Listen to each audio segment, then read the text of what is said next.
The autumn wind of 1885 carried secrets across the Wyoming Territory, whispering through the golden aspens that dotted the landscape like scattered coins. In Cedar Valley, where the mountains stood sentinel over endless grasslands, a peculiar correspondence was about to change two lives forever. The morning frost clung to the fence posts of Willow Creek Ranch like crystalline lace, and somewhere in the distance, a lone hawk circled with purpose, as if it knew that this day would bring revelations that would shake the very foundations of what people believed possible. Before we jump back in, tell us where you're tuning in from, and if this story touches you, make sure you're subscribed, because tomorrow I've saved something extra special for you. Emma Carter stood on the platform of the Millbrook train station, her leather satchel clutched tightly in her gloved hands, watching the steam from the locomotive dissipate into the crisp October air. At 24, she possessed an unusual combination of practical determination and ethereal grace that made strangers pause in their daily routines to steal second glances. Her auburn hair was pinned beneath a modest traveling hat, and her green eyes held depths that seemed to reflect ancient wisdom far beyond her years. What those curious onlookers couldn't know was that Emma carried a secret that had made her an outcast in 3 different towns across Kansas and Nebraska. She could hear the thoughts of animals as clearly as human conversation. The gift had manifested when she was 7 years old, beginning with whispered conversations with her family's barn cat, progressing to lengthy discussions with the neighbors' horses, and eventually encompassing every creature that drew breath. What had started as childhood imagination had evolved into an undeniable reality that terrified her deeply religious parents and made her the subject of suspicious whispers in every community she'd called home. By the time Emma reached adulthood, she had learned to hide her ability behind a facade of normalcy, but the loneliness of suppressing such a fundamental part of herself had driven her to desperate measures. The advertisement in the Millbrook Gazette had been brief but compelling. Thomas Mitchell, owner of Willow Creek Ranch, sought a wife of good character and practical skills. No family required, discretion valued above all else. When Emma had responded to the posting, her letters had been carefully crafted to reveal her competence with household management, her basic education, and her experience with farm life, while carefully omitting any mention of her unusual talents. Thomas's responses had been equally guarded, speaking of his need for companionship and assistance with his struggling ranch, but revealing little about the specific challenges he faced. Now standing on the wooden platform with her few possessions, and a heart full of nervous anticipation, Emma watched a weathered wagon approach through the dusty main street of Millbrook. The driver was a tall man with shoulders broadened by years of physical labor, his face shadowed by the brim of a well-worn hat. As he drew closer, Emma could see the premature lines etched around his eyes, the kind that came from squinting against harsh sunlight and harsher circumstances. This had to be Thomas Mitchell, her intended husband, though something in his bearing suggested he carried burdens heavier than the simple responsibilities of ranch management. Thomas climbed down from the wagon with movements that spoke of barely contained tension. He was handsome in the rugged way of frontier men, with dark hair that showed touches of silver at the temples despite his apparent youth, and blue eyes that seemed to hold shadows of recent grief.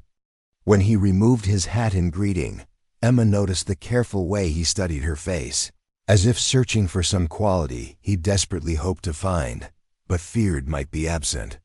"Miss Carter," he said, his voice carrying the slight roughness of a man unaccustomed to formal conversation.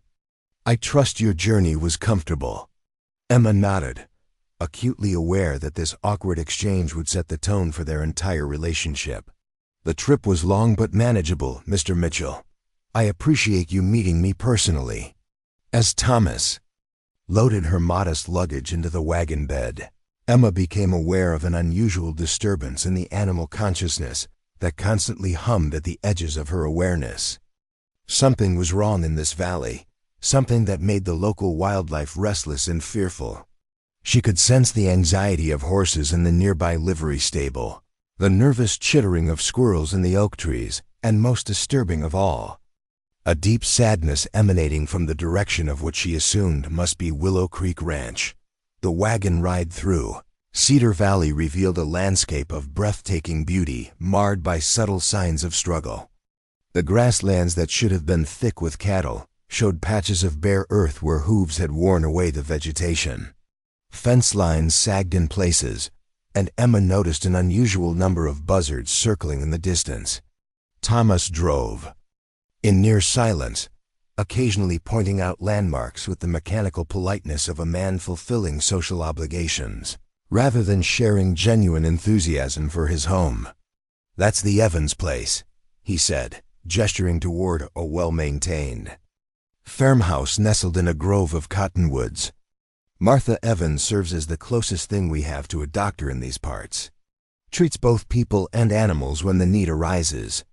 Emma filed away this information, sensing that medical care might become relevant sooner than expected. The undercurrent of distress she'd been detecting grew stronger as they approached what could only be Willow Creek Ranch. The main house was a substantial two-story structure built from local timber, with a wraparound porch that suggested more prosperous times. But the paint was peeling, several shutters hung at odd angles, and the flower beds that flanked the front steps were choked with weeds. More concerning were the sounds coming from the ranch buildings. Emma's enhanced hearing picked up the labored breathing of horses in distress, the anxious lowing of cattle, and beneath it all, a chorus of animal voices calling out in confusion and pain. Whatever was affecting the livestock at Willow Creek Ranch was serious enough to create a symphony of suffering that made Emma's heart clench with sympathy. Thomas helped her down from the wagon with courteous efficiency, but Emma noticed the way his eyes avoided lingering on the ranch buildings, as if the sight of his own property caused him physical pain. As they approached the front door, a border collie emerged from beneath the porch, limping slightly but alert. The dog's mental voice reached Emma immediately, a mixture of loyalty and deep concern that painted a clearer picture of the ranch's troubles than any human explanation could have provided. "The cattle are dying," the collie's thoughts whispered in Emma's mind. "The horses grow weak. The master tries everything, but nothing helps. We fear for the future of this place." Emma fought to keep her expression neutral while processing this information. She had learned through painful experience that revealing her ability too early invariably led to fear, rejection, and hasty departures. But the suffering she sensed throughout the ranch made her usual caution feel almost cruel. "That's Rex," Thomas said, noticing her attention to the dog. "He's been trying to help with the herding, but the cattle haven't been cooperative lately. Most of them are too sick to follow normal patterns." The admission confirmed what Emma had already learned from Rex's thoughts, but it also revealed Thomas's willingness to acknowledge problems that many proud ranchers would have hidden from a new bride. This honesty, coupled with the genuine affection she could see in his interaction with the dog, suggested depths to his character that his reserved manner had initially concealed. Inside, the ranch house bore evidence of a woman's touch from years past, though dust and neglect had dimmed much of its former warmth. Family photographs on the mantelpiece showed Thomas with a woman who shared his dark hair and serious eyes, and Emma realized she was looking at evidence of a previous marriage that had ended in loss rather than divorce. The knowledge added another layer to her understanding of the man who had sent for a mail-order bride, not out of loneliness alone, but out of desperate need for help in saving something precious that was slipping away. "My late wife, Sarah," Thomas said quietly, following her gaze to the photographs. "She passed 2 years ago from pneumonia. Since then, the ranch has been challenging to manage alone." Emma nodded, understanding that this brief explanation barely scratched the surface of his grief and the practical difficulties he faced. The ranch house itself told a story of gradual decline, from the unrepaired leaks that had stained the ceiling in the parlor to the kitchen garden, visible through the window that had been overrun by weeds. This was a property that had once thrived, under the care of two people, but was slowly dying under the burden of one man's overwhelmed efforts. "I should warn you," Thomas continued, his voice growing even more cautious, "that we've been having problems with the livestock. Some kind of illness that the veterinarian can't identify. It's been affecting our cattle for months now, and it's starting to spread to the horses. If you prefer to return to town until we can resolve the situation, I would understand." The offer was genuine, spoken with the careful courtesy of a man who had been disappointed too many times to expect different treatment now. But Emma could hear the underlying desperation in his voice, the fear that she would indeed choose to leave rather than involve herself in what appeared to be a failing enterprise. More importantly, she could sense the continued suffering of the animals throughout the ranch, their confusion and pain calling to something deep within her that made abandoning them unthinkable. "I didn't come here expecting easy circumstances, Mr. Mitchell," she replied carefully. "If there's work to be done, I'm prepared to help however I can." Something shifted in Thomas's expression, a subtle relaxation of tension that suggested her words had provided more relief than he felt comfortable showing. He led her upstairs to a modest bedroom that had been prepared for her arrival, complete with fresh linens and wildflowers in a ceramic vase that spoke of thoughtful preparation despite his obvious preoccupation with ranch problems. "Dinner will be simple," he said, pausing in the doorway. "I'm afraid my cooking skills are limited to the basics necessary for survival." After he left her to settle in, Emma sat on the edge of the bed and allowed herself to fully open her awareness to the animal voices surrounding the ranch. What she discovered made her stomach clench with dread and determination in equal measure. The cattle were indeed dying from some mysterious ailment that manifested as wasting sickness, lethargy, and eventual death. The horses were beginning to show similar symptoms, and even the chickens in the yard seemed affected by an inexplicable weakness. But more than the physical symptoms, Emma could sense the emotional toll the illness was taking on every creature at Willow Creek Ranch. The animals felt abandoned by their human caretakers, confused by the inability of the people they trusted to provide relief from their suffering. Worst of all, they sensed the despair of Thomas himself, his growing conviction that he was failing in his responsibility to protect the lives under his care. Through the bedroom window, Emma could see Thomas moving between the ranch buildings, with the determined gait of a man conducting his evening chores, despite overwhelming obstacles. Rex followed faithfully at his heels, the dog's mental voice continuing to provide commentary on the ongoing crisis that painted an even bleaker picture than visual observation alone could reveal. "The master blames himself," Rex's thoughts whispered. "He calls in the veterinarian, tries different feeds, moves the cattle to different pastures. Nothing helps. He grows thinner with worry while the animals grow thinner with sickness. Soon there will be nothing left to save." Emma's heart ached for both the suffering animals and the man who was slowly being destroyed by his inability to help them. She had come to Wyoming Territory hoping to find a place where her unusual abilities might be accepted, but she had never imagined discovering a situation where those abilities might mean the difference between life and death for an entire ranch. As she unpacked her few belongings, Emma found herself facing the same dilemma that had plagued her throughout her adult life. Preparing and narrating this story took us a lot of time, so if you are enjoying it, subscribe to our channel. It means a lot to us. Now back to the story. Revealing her gift meant risking rejection, disbelief, and potential accusations of witchcraft or madness. But concealing it meant watching preventable suffering continue while she maintained a facade of normalcy that felt increasingly like cowardice. The decision was made for her when a new voice joined the chorus of animal distress, young and frightened in a way that cut through her careful reservations like a knife. Somewhere in the barn, a foal was calling for help with the desperate urgency of impending death. Without conscious thought, Emma found herself moving toward the door, drawn by a maternal instinct that transcended species boundaries. She made her way to the barn through the gathering twilight, following the sound of that terrified young voice while her human ears picked up the murmur of Thomas's voice, speaking in soothing tones that couldn't quite mask his own desperation. Inside the barn, she found him kneeling beside a stall where a mare stood over her collapsed foal, both animals showing the telltale signs of the mysterious wasting illness. "Easy, girl," Thomas was saying to the mare, his voice steady despite the defeat in his posture. "I know you're worried about your baby.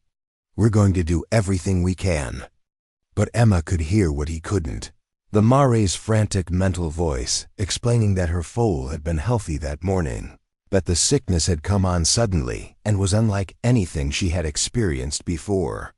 More importantly, she could hear the foal's weak thoughts, still coherent enough to provide details about symptoms that no human veterinarian could access. "The pain starts in the stomach," the foal's voice whispered in Emma's mind, "like fire spreading through the body. The water tastes wrong, makes everything worse. Please help us understand what's happening." The mention of water tasting wrong sent a chill of recognition through Emma's consciousness.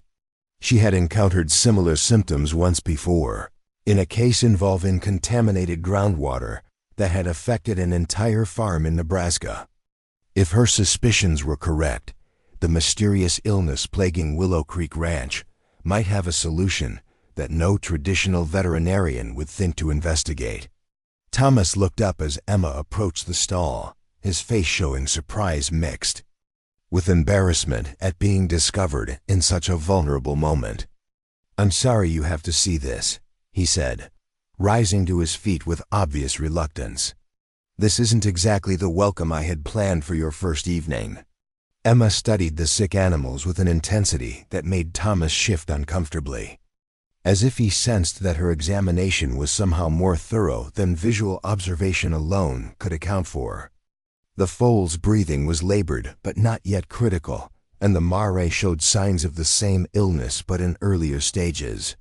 If Emma was right about the cause, intervention might still be possible. "Mr. Mitchell," she said carefully, "has anyone checked the water sources for the animals recently?" The question clearly caught him off guard, and Emma could see him mentally reviewing the various wells, streams, and troughs that supplied water throughout the ranch. "The creek has been running clear," he said slowly, "and the well water looks normal. Why do you ask?" Instead of answering directly, Emma approached the mare with slow, deliberate movements that conveyed peaceful intentions. To Thomas's amazement, the distressed animal allowed her to come close enough to examine both her condition and that of the foal without showing any of the defensive aggression that sick animals typically displayed toward strangers.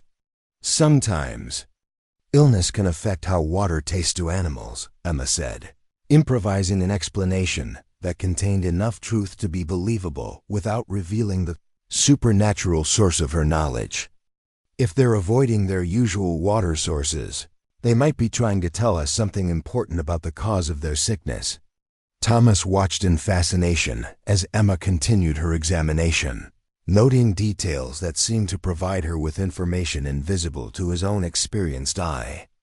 There was something almost mystical about the way the animals responded to her presence, a calming effect that seemed to ease their distress in ways that his own careful ministrations had failed to achieve. "You seem to have a natural way with them," he observed, his voice carrying a note of hope that hadn't been there before. "Sarah had a similar gift, though she always said it was just a matter of patience and observation." The comparison to his late wife might have felt awkward in other circumstances, but Emma sensed the deep respect behind the observation and the desperate hunger for any sign that the situation might not be hopeless after all. She continued her examination while mentally asking the mare about water sources, feed changes, and any other details that might provide clues to the mysterious illness. What she learned confirmed her suspicions and filled her with cautious optimism.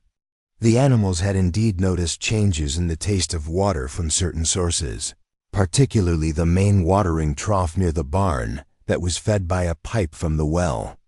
But more importantly, they had observed the presence of dead fish in one of the upstream pools of Willow Creek, and several had reported seeing the strange oily sheen on the water surface in areas where cattle frequently drank.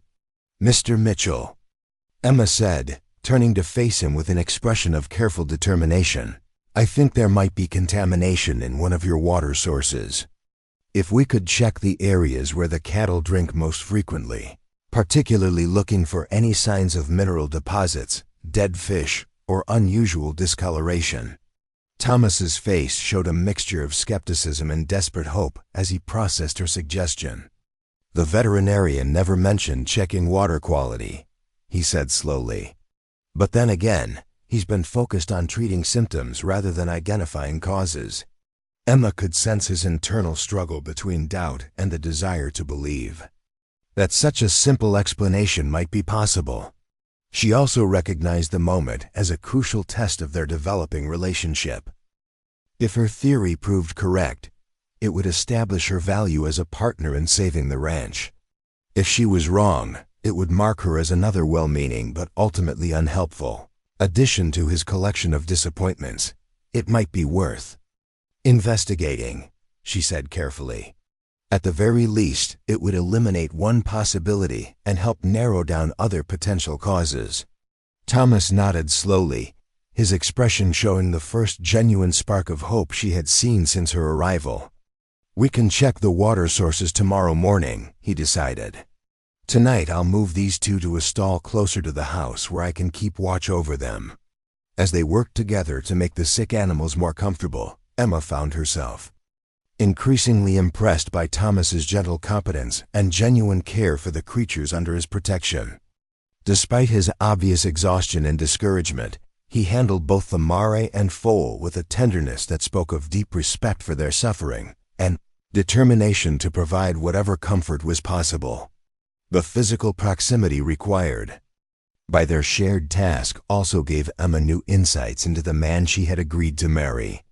Thomas moved with the efficient grace of someone accustomed to hard work, and his hands showed the calluses and scars that marked a lifetime of honest labor. But there was also an unexpected gentleness in his touch when handling the sick animals, and she caught glimpses of humor in his observations that suggested a personality capable of finding light even in difficult circumstances.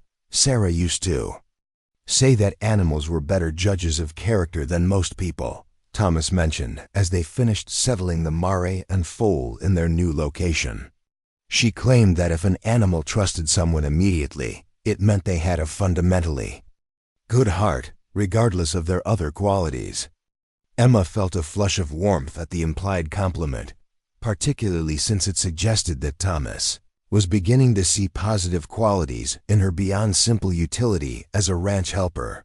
The comment also revealed more about his relationship with his late wife, painting a picture of a woman who had shared his respect for animals and whose loss had clearly left him adrift in more ways than simple loneliness. Dinner that evening was indeed simple, consisting of beans, cornbread, and coffee strong enough to dissolve horseshoes. But Emma found herself enjoying the meal more than many elaborate dinners she had endured in more conventional circumstances. Thomas proved to be thoughtful company when his initial nervousness wore off, asking intelligent questions about her background, while sharing carefully selected stories about the ranch and the surrounding community. "Cedar Valley has been good to me," he said as they finished eating.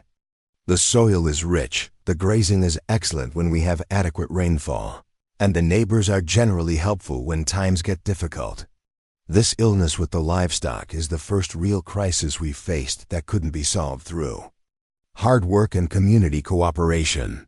Emma could hear the weight of responsibility in his voice, the sense that he was somehow failing a legacy that deserved better stewardship.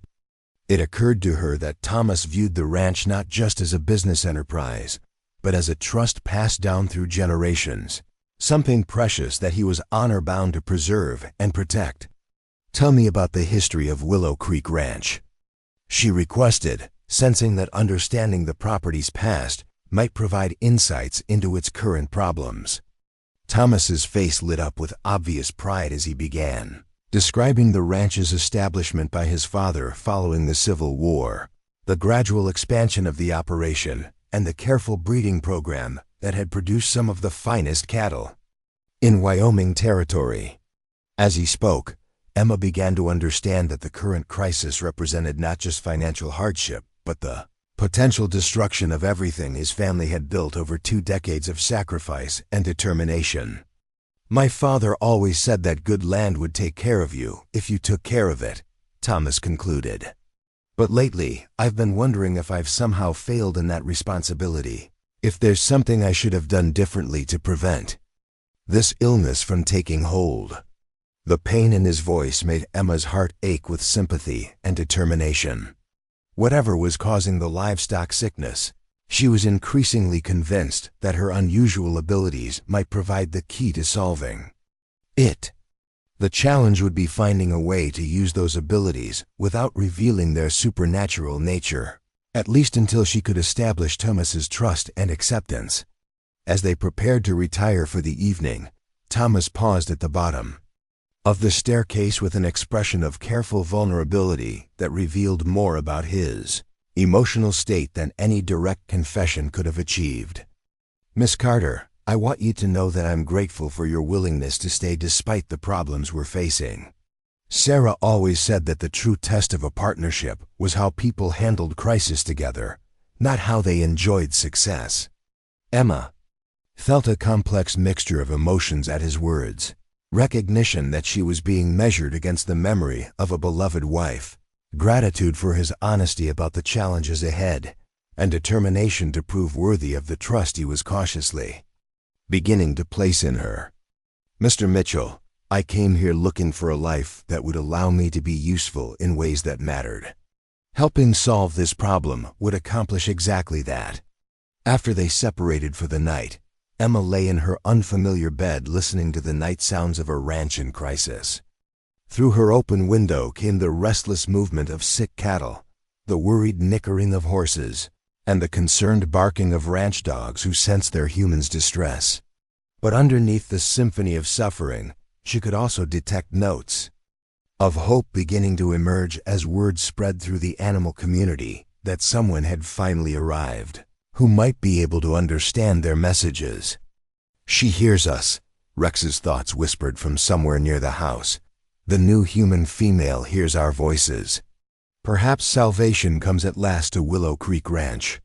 Emma smiled in the darkness, allowing herself to feel cautious optimism for the first time since arriving in Wyoming Territory. Tomorrow would bring the first real test of her theory about water contamination, and with it, the first opportunity to demonstrate that her presence at the ranch might mean the difference between salvation and disaster. As sleep finally claimed her, Emma's last conscious thought was a promise to the animals whose voices had called to her across the evening air. Whatever the source of their illness, whatever obstacles stood in the way of healing, she would find a way to help them. And, in the process, perhaps she would finally find the acceptance and purpose that had eluded her throughout her journey across the frontier. Dawn arrived with the crisp clarity that only autumn mornings in Wyoming Territory could provide, painting the grasslands in shades of amber and gold while casting long purple shadows from the mountains that ringed Cedar Valley. Emma woke too, the sound of roosters crowing and the distant lowing of cattle, but her enhanced hearing also picked up the underlying notes of distress that had become the ranch's constant soundtrack.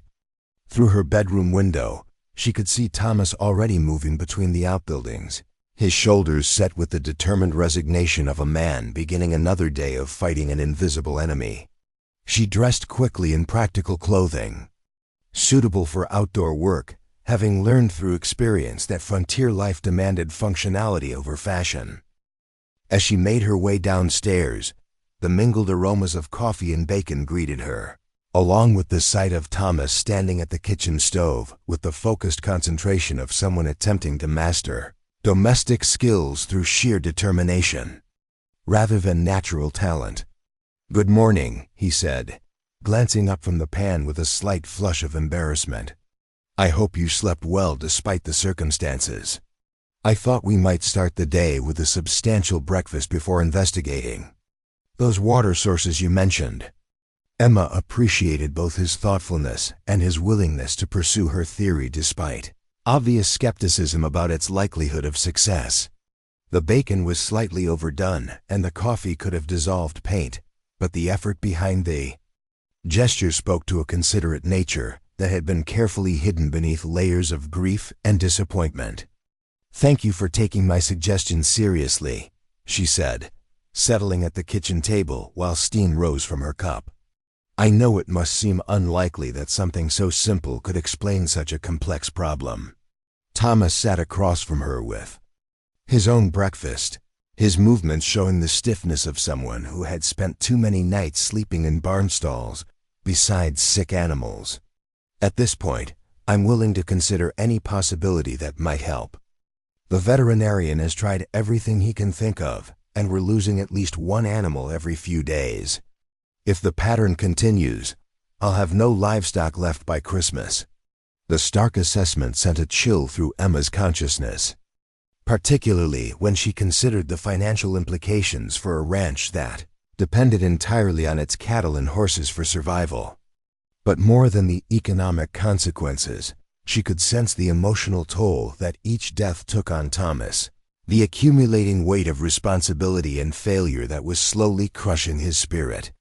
As they ate, Emma found herself studying Thomas with the careful attention of someone trying to understand a puzzle that held more complexity than its surface appearance suggested.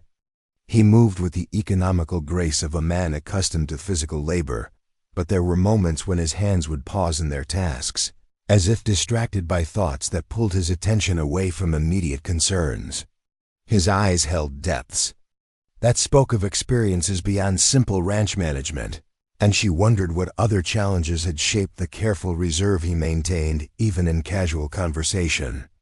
"You mentioned yesterday that your wife passed from pneumonia," Emma said carefully, recognizing the delicate nature of the subject, but sensing that understanding his past might be crucial to navigating their future. Had she been involved in the daily operations of the ranch? Thomas's expression grew soft with remembered affection, though pain still shadowed his features when he spoke of his late wife. "Sarah was as much a partner in this place as I was. She had an intuitive understanding of the animals that made her invaluable during calving season and when we had sick livestock. The horses would calm down just from hearing her voice, and she could spot signs of illness days before they became obvious to anyone else." The description sent a flutter of recognition through Emma's consciousness, suggesting that Sarah Mitchell might have possessed abilities similar to her own, though perhaps less developed or less acknowledged. The possibility that Thomas had already experienced the benefits of enhanced animal communication, even if he hadn't understood its supernatural nature, offered hope that he might be more receptive to Emma's eventual revelation than she had dared to imagine. "She sounds like a remarkable woman," Emma said sincerely. "I can see why losing her would make managing the ranch so much more difficult." Thomas nodded, his gaze drifting toward the photographs on the mantelpiece that documented happier times. "She used to say that running a ranch required two kinds of knowledge, understanding the land and understanding the animals. I've always been better with the land, the business side of things, the practical matters of feed and breeding and market prices. Sarah was the one who could sense when something was wrong with individual animals, who knew which remedies would work and which were waste of time and money." The admission revealed more about Thomas's current struggles than any direct explanation could have achieved. Without Sarah's intuitive guidance, he had been forced to rely entirely on conventional veterinary knowledge and his own limited experience with animal health.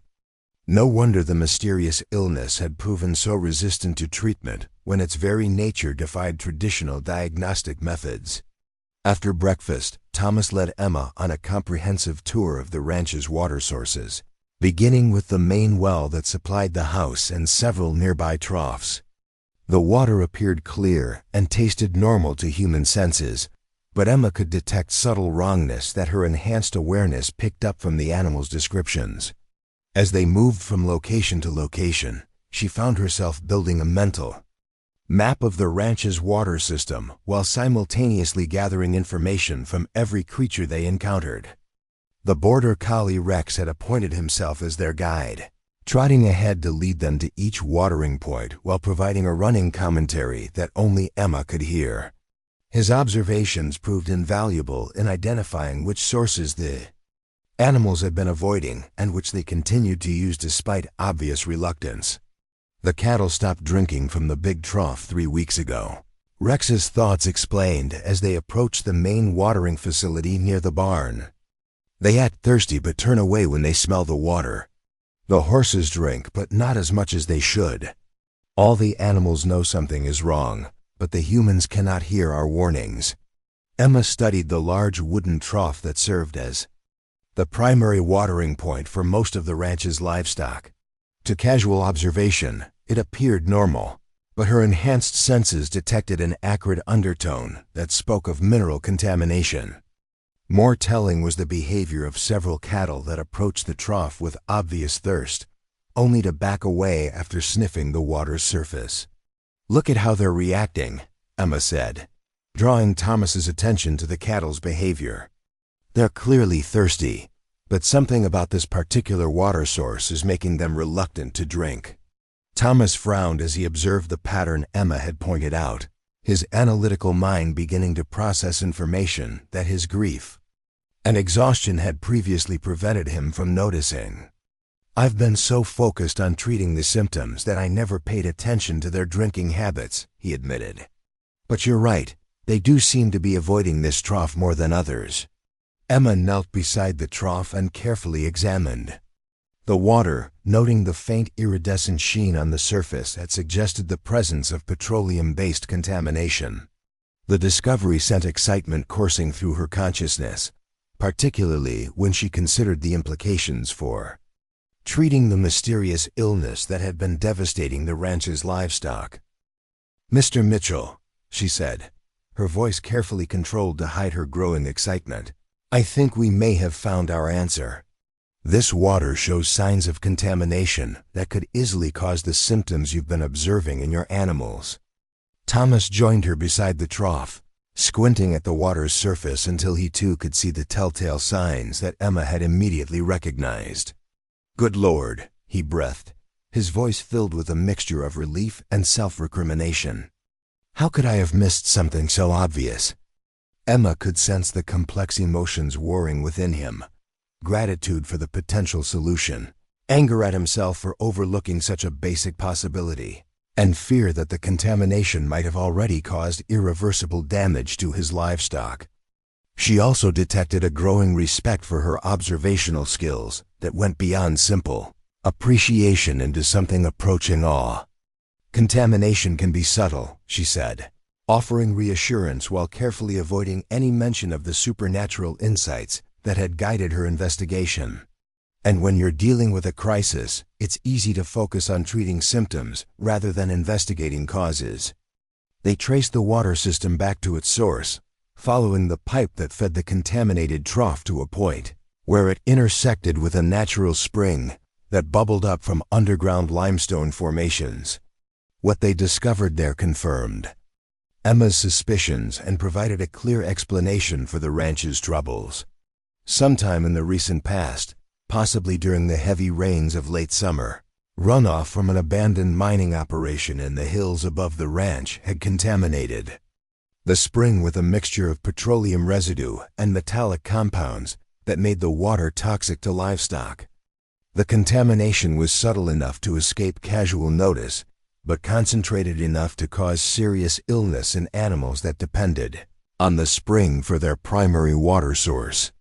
"There's an old copper mine about 2 miles upstream," Thomas sighed, his voice grim with understanding. "It was abandoned years ago, but the company never properly sealed the shafts or cleaned up the residue. I should have realized that heavy rainfall might wash contaminants down into our water system." Emma could see him mentally calculating the scope of the problem and the work required to address it. The contaminated spring would need to be isolated and cleaned. Alternative water sources would have to be developed, and the affected animals would require treatment to help them recover from the poisoning they had already suffered. The good news, Emma said, is that if we can provide clean water and proper treatment, most of the animals should recover completely. This type of contamination typically doesn't cause permanent damage if it's addressed promptly. Thomas turned to look at her with an expression that combined gratitude with something approaching reverence. "Miss Carter, I don't know how to thank you for this discovery. Without your insight, I might have lost everything before realizing what was causing the problem." The intensity of his gratitude made Emma uncomfortable, particularly since she knew that her success had depended entirely on information provided by the animals themselves. But she also recognized that this moment represented a crucial turning point in their relationship, establishing her value as a partner while demonstrating the potential benefits of her presence at the ranch. They spent the remainder of the morning developing a plan to address the water contamination crisis. Thomas would ride to town to consult with Martha Evans about treatment protocols for poisoned livestock, while Emma would begin the process of isolating the contaminated water source and establishing temporary alternatives. The work would be physically demanding and technically challenging, but for the first time since her arrival, Emma could sense genuine hope in Thomas's demeanor. As they worked together to redirect water flow and set up temporary troughs, Emma found herself impressed by Thomas's knowledge and competence when he wasn't paralyzed by uncertainty about causes and solutions. He moved with confident efficiency now that he understood the nature of the problem, and his handling of both equipment and animals showed the skills of someone who had been successfully managing ranch operations for years. "You seem to know exactly what you're doing," she observed as he expertly rerouted a water line to bypass the contaminated spring. Thomas paused in his work to wipe sweat from his forehead, his expression showing the first genuine smile she had seen since her arrival. "Sarah used to say that I was better at solving problems than identifying them. Once I know what I'm dealing with, I can usually figure out how to fix it. The challenge has been understanding what I was fighting." The comment provided another glimpse into his marriage and the way Sarah's abilities had complemented his own strengths. Emma began to understand that her role at the ranch might involve not just helping with daily operations, but also providing the kind of intuitive guidance that Thomas had lost when his wife died. During the lunch break, as they sat in the shade of an ancient oak tree that overlooked the main pasture, Emma found herself engaging in the most relaxed conversation she had experienced since arriving in Wyoming Territory. Thomas proved to be intelligent company when his defenses were lowered, sharing stories about the ranch's history and the local community with humor and insight that revealed depths to his personality, previously hidden beneath layers of grief and responsibility. "Cedar Valley used to be quite isolated," he explained, "but the railroad has brought changes that aren't all positive. We have better access to markets and supplies, but we also have more competition for resources and more pressure to modernize operations that have worked well for generations." Emma sensed underlying concerns about the ranch's future beyond the immediate crisis with contaminated water. Thomas was clearly wrestling with decisions about how to adapt traditional ranching methods to changing economic conditions while maintaining the values and practices that had made Willow Creek Ranch successful. "What kind of changes are other ranchers making?" she asked, genuinely curious about the challenges facing agricultural operations in the rapidly developing West. Thomas described various innovations and adaptations he had observed, from new breeding techniques to different approaches to land management. But Emma detected reluctance in his voice when he discussed the possibility of implementing similar changes at his own ranch. She began to understand that part of his struggle involved not just practical challenges, but also philosophical questions about how much change he could accept without betraying the legacy his father had entrusted to him. Their conversation was interrupted by the arrival of a rider approaching from the direction of town. A woman in practical riding clothes who managed her horse with the confidence of someone equally comfortable in the saddle and on foot. As she drew closer, Emma could see that this was Martha Evans, the Dr. Thomas had mentioned, and her expression suggested that she brought news of considerable importance. "Thomas," Martha called out as she dismounted near the oak tree. "I came as soon as I heard about your discovery this morning. The contamination from that old mine has affected more than just your ranch."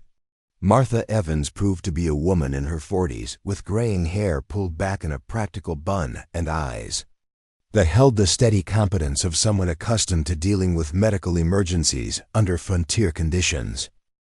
She greeted Emma with polite interest while her attention remained focused on the crisis that had brought her to Willow Creek Ranch. "Dr. Evans," Thomas said, rising to shake her hand, "this is Emma Carter, my intended wife. She's the one who identified the water contamination that's been causing our livestock problems." Martha's expression shifted to one of impressed surprise as she studied Emma with new respect. "Brilliant deduction," she said warmly. "I've been consulted about similar symptoms at 3 other ranches in the valley, and now that you've identified the source, I suspect we'll find that they're all drawing water from streams or springs affected by runoff from abandoned mining operations."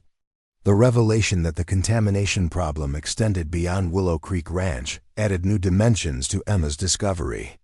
What had seemed like a solution to Thomas's personal crisis now appeared to be information that could benefit the entire community, potentially establishing Emma's reputation as someone with valuable skills and insights. "What kind of treatment will the affected animals need?" Emma asked, drawing on knowledge she had gained from the animals themselves while maintaining the pretense that her information came from conventional sources. Martha's response confirmed much of what Emma had already learned through her supernatural channels, while providing additional technical details about recovery protocols and preventive measures. The affected livestock would need access to clean water, supplemental nutrition to help their systems process the toxins they had already absorbed, and careful monitoring to ensure that their recovery progressed normally. "The fortunate thing about this type of contamination," Martha explained, "is that it typically doesn't cause permanent damage if it's addressed promptly. Most of your animals should recover completely within a few weeks once they have access to clean water and proper care." Thomas's relief was visible in the way. His shoulders relaxed and his expression lightened for the first time since Emma's arrival. "Dr. Evans, I can't tell you how grateful I am for this information. I was beginning to think I might lose everything to this mysterious illness." Martha turned her attention back to Emma with an expression of professional curiosity that suggested she was reassessing her initial impression of the new arrival in Cedar Valley. "Miss Carter, your identification of this contamination source may have saved not just Thomas's ranch but several others in the valley. How did you know to look for water quality issues when the veterinarian focused on other potential causes?" Emma felt the familiar tension that always accompanied questions about the source of her insights, the need to provide explanations that sounded rational without revealing the supernatural nature of her abilities. "I noticed that the animals seemed reluctant to drink from certain water sources," she said carefully. "In my experience, livestock often detect problems with food or water before humans notice anything wrong." The explanation was technically accurate, while omitting the crucial detail that her experience involved direct communication with the animals themselves. Martha nodded approvingly, apparently satisfied with the reasoning behind Emma's discovery, and impressed by her observational skills. "Excellent instincts," Martha said. "Too many people dismiss animal behavior as irrelevant to medical diagnosis, but livestock often provide the best early warning system for environmental problems." As the three of them continued discussing treatment plans and contamination cleanup, Emma found herself increasingly comfortable with both Thomas and Martha. The doctor proved to be intelligent, practical, and refreshingly free of the prejudices that often made frontier women suspicious of newcomers. Thomas showed a side of his personality that had been hidden beneath worry and grief, revealing humor, intelligence, and genuine warmth when he wasn't paralyzed by uncertainty about problems he couldn't solve. The afternoon was spent implementing immediate solutions to the water contamination crisis. Emma worked alongside Thomas to establish temporary watering facilities fed by clean sources while Martha examined the most severely affected animals and prescribed treatment protocols. The physical labor was demanding, but Emma found herself energized by the sense of purpose and the knowledge that her presence was making a genuine difference in the ranch's prospects for survival. As they worked, Emma became increasingly aware of the positive changes in the ranch's atmosphere. The animals themselves seemed to sense that help had finally arrived, and their relief was palpable in the gradually diminishing chorus of distress that had been the ranch's constant background noise. Rex the border collie appointed himself as supervisor of the operation, trotting between work sites with obvious satisfaction while providing mental commentary that only Emma could hear. "The humans finally understand," Rex's thoughts whispered. With obvious relief. "The poisoned water will be stopped, the clean water will flow, and healing can begin. The new female human has brought salvation to Willow Creek Ranch." Emma smiled at the dog's enthusiastic assessment while continuing her work with the water systems. For the first time since developing her unusual abilities, she felt that her gift was being used for genuinely beneficial purposes rather than simply marking her as different from normal people. The sense of fulfillment was intoxicating, making her hope that she might finally have found a place where her supernatural talents could be appreciated rather than feared.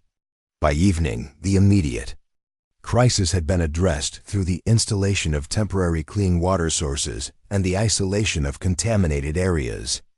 The most severely affected animals had been moved to locations with access to fresh water and were already showing signs of improvement. Thomas's mood had transformed completely, shifting from defeated resignation to cautious optimism about the ranch's future. "Miss Carter," he said as they finished the day's work, "I feel like I should apologize for the circumstances of your arrival. This wasn't exactly the welcome I had planned for my future wife." Emma could hear genuine regret in his voice, concerned that the crisis might have created a poor first impression or made her question her decision to come to Wyoming Territory. "Mr. Mitchell," she replied, "I came here hoping to find a place where I could be genuinely useful. Today has shown me exactly that kind of opportunity."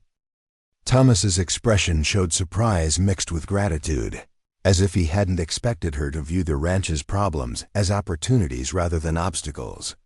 "You've certainly proven your worth today," he said. "I don't know what I would have done without your insight about the water contamination." As they walked back toward the house in the gathering twilight, Emma found herself feeling more optimistic about her future than she had in years.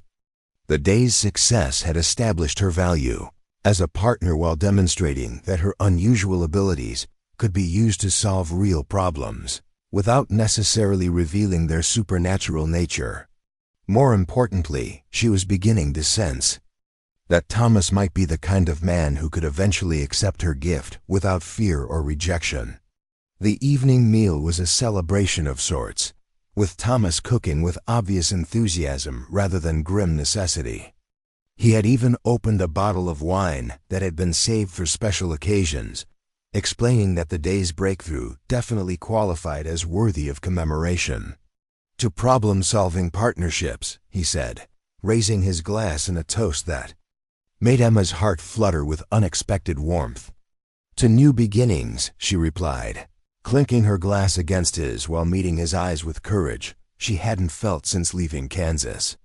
As they talked through dinner, Emma learned more about Thomas's background and the dreams he harbored for the ranch's future. He spoke passionately about breeding programs, land management techniques, and his vision of making Willow Creek Ranch one of the premier cattle operations in Wyoming Territory. But underneath his enthusiasm, she detected uncertainty about whether he possessed the skills and knowledge necessary to achieve such ambitious goals. Sarah always said that success in ranching required both practical knowledge and intuitive understanding. Thomas confided as they finished their meal. "I've always been strong on the practical side, but I've struggled with the intuitive aspects since losing her guidance."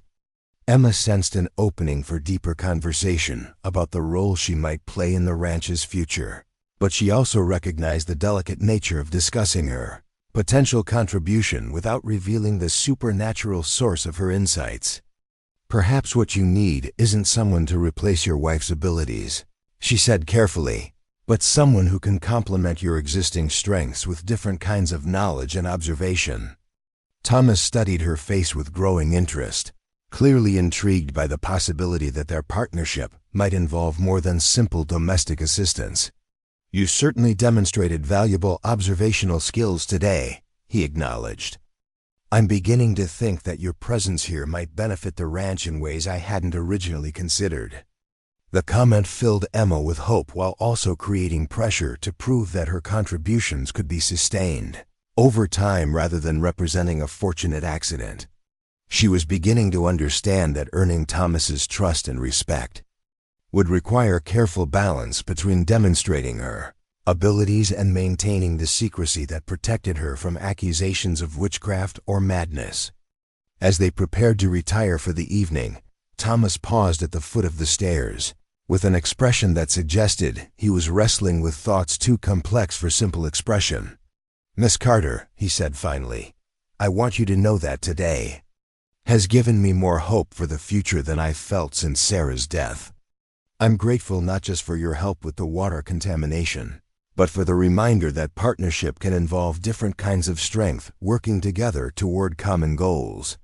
Emma felt a flush of warmth at his words, recognition that their relationship was beginning to evolve beyond simple, practical arrangement into something with the potential for genuine affection and mutual respect. "Thank you for being willing to listen to my suggestions," she replied.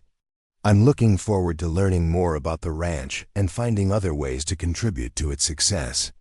After they separated for the night, Emma lay in her bed listening to the changing sounds of the ranch around her. The notes of distress that had dominated the previous evening were gradually being replaced by something approaching contentment as the animals began to sense that their crisis was being addressed. Through her open window came the gentle sounds of cattle settling for the night, with access to clean water for the first time in weeks. But most encouraging of all was the change in Thomas himself, the defeat and desperation that had shadowed his every movement the previous day had been replaced by renewed energy and purpose. Emma could sense that the day's success had reminded him of his own competence, while suggesting possibilities for the future that extended far beyond simple survival. As sleep began to claim her, Emma's thoughts turned to the challenges that still lay ahead. The water contamination crisis had been identified and addressed, but the full recovery of the ranch's livestock would require weeks of careful monitoring and treatment.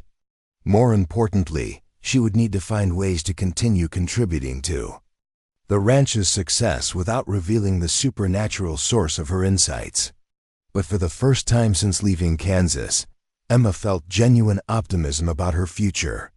She had found a place where her unusual abilities could be used for beneficial purposes, a man who seemed capable of appreciating her contributions without asking uncomfortable questions about their source, and a community that might eventually accept her as a valued member rather than viewing her as a dangerous outsider. The sounds of a healing ranch filled the night air around her, and Emma allowed herself to believe that tomorrow would bring new opportunities to prove her worth while building the kind of life she'd always dreamed of finding. The weeks following the water contamination discovery brought a transformation to Willow Creek Ranch that exceeded even Emma's most optimistic expectations. The livestock recovery proceeded with remarkable speed once clean water sources were established, and the ranch began to take on the prosperous appearance that Thomas remembered from his father's time.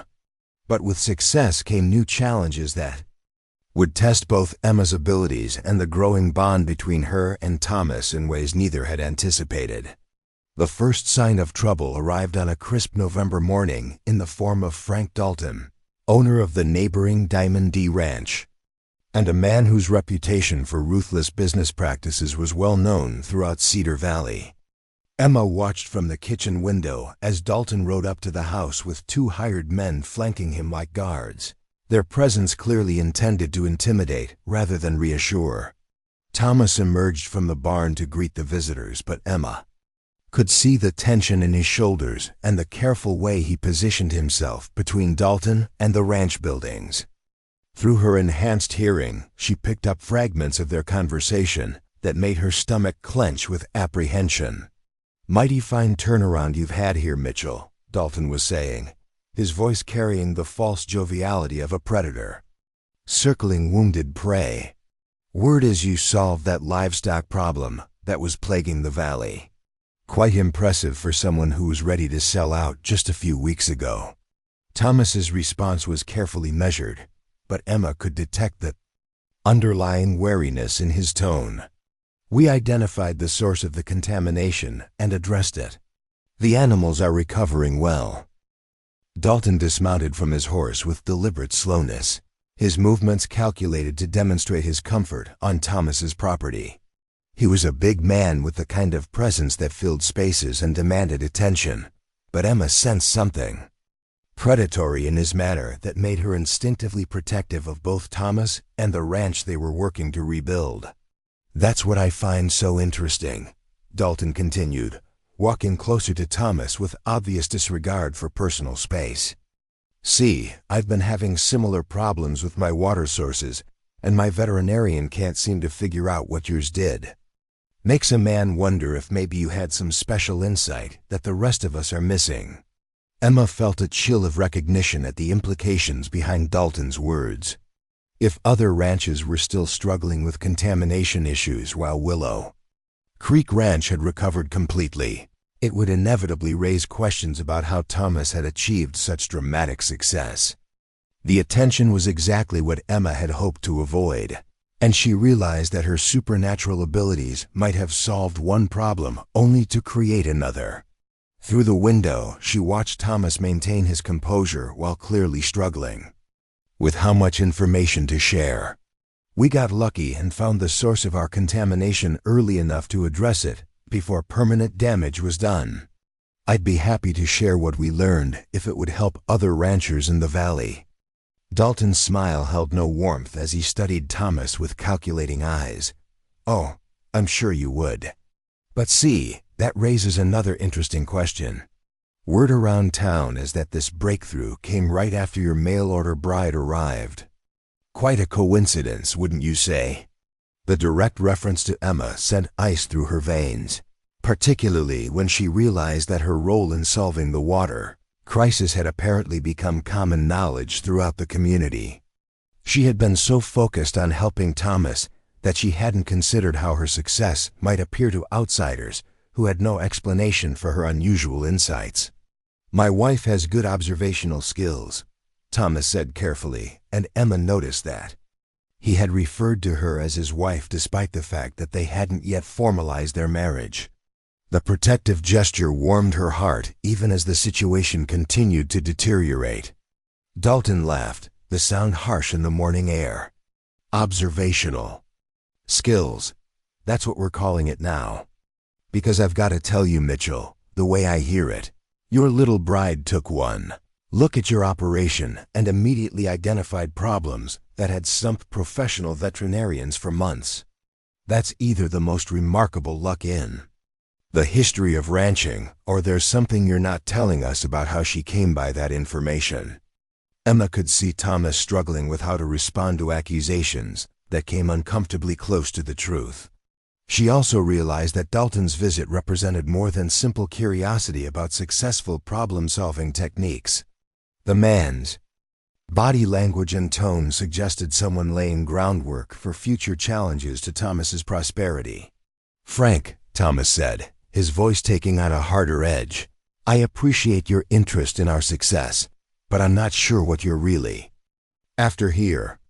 If you want information about water contamination solutions, I'm happy to share what we learned. If you're here for some other reason, maybe you should just say so directly." Dalton's facade of friendliness dropped away entirely, revealing the cold calculation beneath. "What I'm after, Mitchell, is understanding how a failing ranch suddenly became profitable again right after acquiring a wife with mysterious talents. See, I had my eye on this property for expansion purposes, and I'm not pleased to see my plans disrupted by what might be less than honest means." The threat was clear enough to make Emma's hands clench into fists, though she remained hidden behind the kitchen curtains. Dalton had obviously been waiting for Willow Creek Ranch to fail completely so he could acquire the property at a fraction of its value, and the sudden recovery had interfered with his predatory business strategy. Thomas took a step forward, his own demeanor shifting to match Dalton's aggression. "Are you suggesting that my wife and I use dishonest methods to solve our livestock problems? Because if that's what you're implying, I'd like to hear you say it directly." For a moment, Emma thought the confrontation might escalate into physical violence, but Dalton apparently decided that direct accusations would be premature without more evidence of wrongdoing. "I'm not suggesting anything specific, Mitchell. I'm just saying that remarkable turnarounds sometimes have remarkable explanations, and the community has a right to understand what those explanations might be." After Dalton and his men departed, Thomas returned to the house with an expression that combined anger, worry, and something approaching fear. Emma met him at the door with coffee and the kind of calm presence that she hoped might help him process what had just occurred. "How much of that did you hear?" he asked, settling into a kitchen chair with obvious exhaustion despite the early hour. Emma sat across from him with her own cup, choosing her words carefully. "Enough to understand that our success has attracted unwanted attention. Mr. Dalton seems to think there's something suspicious about how quickly we solved the contamination problem." Thomas nodded grimly, his hands wrapped around his coffee cup as if seeking warmth against a sudden chill. "Frank Dalton has been circling this ranch like a vulture ever since Sarah died. He made several offers to buy the property during the worst of the livestock crisis, and I suspect he was counting on my eventual failure to give him the opportunity to acquire prime grazing land at bankruptcy prices." The revelation explained Dalton's obvious frustration with the ranch's recovery, but it also highlighted the precarious nature of Emma's position in the community.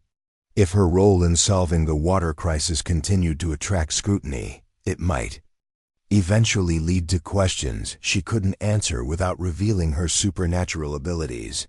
"What kind of influence does he have in the area?" Emma asked, recognizing that Dalton's power in the community might determine how serious a threat his suspicions represented. Thomas's expression grew even more troubled as he considered the question. "More than I'd like. He owns the largest ranch in the valley, employs half the available workers, and has relationships with the territorial government that give him considerable political influence. If he decides to make trouble for us, he has the resources to make life very difficult." Emma felt a familiar knot of anxiety forming in her stomach, the same sensation that had driven her from 3 previous communities when her abilities attracted the wrong kind of attention. But this time, the stakes felt higher than simple personal rejection. Thomas had built his entire life around Willow Creek Ranch, and her presence had apparently put that legacy at risk. "Thomas," she said carefully, "if my being here creates problems for you and the ranch, I could leave. I never intended to bring trouble into your life." The offer was genuine, born from years of experience with situations where her supernatural gifts had created more problems than they solved. But Thomas's reaction was immediate and definitive, his expression shifting from worry to something approaching fierce protectiveness. "Emma, you saved this ranch and everything I've worked for my entire life. If Frank Dalton has a problem with our success, that's his concern, not ours. You're not going anywhere unless you choose to leave, and I hope you won't make that choice based on the threats of a man who profits from other people's failures." The strength in his voice and the determination in his eyes filled Emma with warmth that went far beyond simple gratitude. For the first time in her adult life, someone was willing to stand up for her against community pressure, to defend her presence even when it might have been easier to ask her to leave. "I don't want to leave," she said softly. "I just don't want to be the cause of problems you can't solve." Thomas reached across the table to cover her hand with his own, the gesture both comforting and surprisingly intimate for their still developing relationship. "Emma, you're not the cause of problems. You're the solution to problems I couldn't solve alone. Whatever challenges Frank Dalton or anyone else wants to create, we'll face them together." The conversation was interrupted by the arrival of Martha Evans, who rode up to the house with obvious urgency and dismounted before her horse had come to a complete stop. Emma and Thomas exchanged glances of concern as they hurried outside to meet her, both recognizing that the doctor's hasty arrival likely meant medical emergency of some kind. "Thomas, Emma," Martha called out breathlessly, "I need your help. The contamination problem has spread to 3 more ranches, and the animals are dying faster than we can treat them. The other ranchers are demanding to know how you solved your crisis so quickly." Emma's heart sank as she realized that the very success that had saved Willow Creek Ranch was now creating pressure for her to duplicate her supernatural insights on a much larger scale. The prospect of helping more sick animals appealed to her deepest instincts, but she also recognized the impossibility of explaining how she had gained the knowledge necessary to solve such complex problems. "What specifically are they asking for?" Thomas inquired, his protective instincts clearly engaged as he recognized the potential threat to Emma's safety and their ranch's security. Martha's expression showed the strain of dealing with multiple medical emergencies while navigating the political complexities of a tight-knit community. "They want Emma to visit their ranches and identify contamination sources the way she did here. Word has spread that she has some kind of special ability to diagnose livestock problems that professional veterinarians can't detect." The request was exactly what Emma had feared: recognition that her supernatural abilities had become the subject of community speculation and expectation. She could help the suffering animals easily enough, but doing so would require increasingly elaborate explanations for knowledge that came from direct animal communication rather than conventional observation. "That puts us in a difficult position," Thomas said carefully. "Emma has good instincts about animal behavior, but she's not a veterinarian or a professional consultant. We can share what we learned about our contamination source, but expecting her to solve everyone else's problems might be unrealistic." Emma appreciated Thomas's attempt to deflect some of the pressure while maintaining her credibility, but she could see from Martha's expression that the community's expectations had already moved beyond simple sharing of information. The other ranchers wanted her personal involvement, and refusing to help would likely generate the kind of suspicion and resentment that could destroy both her relationship with Thomas and their future in Cedar Valley. "I'd be willing to help however I can," Emma said, making a decision that terrified and exhilarated her in equal measure. "But I want everyone to understand that I don't have formal training in veterinary medicine. What I can offer is careful observation and common-sense approaches to problem-solving." Martha's relief was visible as she accepted Emma's offer, though Emma could see that the doctor was also curious about the source of her unusual diagnostic abilities.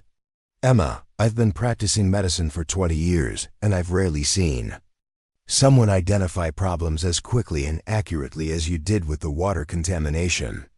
Whether it's formal training or natural talent, you have skills that could save a lot of animals and a lot of ranchers' livelihoods." The praise was gratifying, but Emma also heard the underlying expectation that she would continue to produce miraculous results. She was beginning to understand that success in using her supernatural abilities created pressure for even greater success, and failure to meet those expectations could lead to accusations of fraud or worse. Thomas insisted on accompanying Emma on her visits to the affected ranches, recognizing both the physical demands of the work and the potential for situations that might require his protection. Their first stop was the Morrison place, a smaller operation about 5 miles north of Willow Creek Ranch, where the contamination had apparently struck with particular severity. Jake Morrison met them at his front gate with the desperate expression of a man watching his life's work disappear, one animal at a time. He was younger than Thomas, probably in his late 20s, with the kind of lean build that came from hard work and insufficient food. His ranch showed signs of recent prosperity that was rapidly being erased by the mysterious livestock illness. "Miss Carter," he said, his voice carrying a mixture of hope and skepticism, "I appreciate you coming out here, but I have to tell you that I'm not sure what you can see that Dr. Evans and the veterinarian haven't already noticed." Emma understood his doubt while also recognizing the pressure she felt to justify the community's faith in her abilities.